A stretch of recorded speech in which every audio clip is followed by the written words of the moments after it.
Hello, encore des pastèques appelées pili pili au Cameroun. En fait, le but, c'est pas vous montrer la recette, vous la connaissez déjà. C'est juste pour vous dire que, quelle que soit la façon avec laquelle vous faites votre pâte, on aura le même résultat à la fin.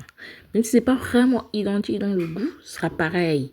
Donc, ceux qui disent que non, je sais pas faire, tu prends juste de la farine, tu mets un peu de sel et d'eau, tu pétris jusqu'à ce que tu obtiennes une pâte assez bonne pour pouvoir faire des boules. Tu peux avoir ce matériel que j'ai utilisé pour faire mes boules là ou pas, ou tu peux tourner tout simplement. Lorsque tu aplatis, tu plies et tu fais les bordures avec de la fourchette. Donc c'est simple, ça prend rien. Il y a tellement de recettes. Tout simplement vous rassurer que ce plat est tellement bon pour le linge des enfants. Ils adorent. Rassurez-vous, ils adorent.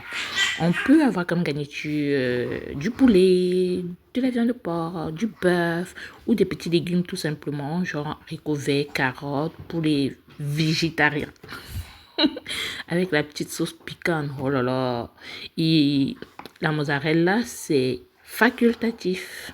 On peut aussi le faire dans le four ou dans l'huile comme j'ai préféré cette fois.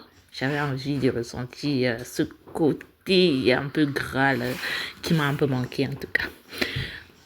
Ce sont des petits plaisirs comme ça qui font plaisir aux enfants. Et lorsqu'on laisse la pâte bien gonflée, on a ce résultat bien croustillant, très croustillant.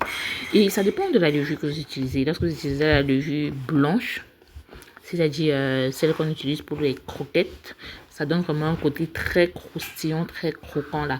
Et lorsque vous avez la levure marron, le résultat aussi est un peu pareil, mais différemment avec ce parfum que laisse cette levure justement là. Donc il n'y a vraiment pas de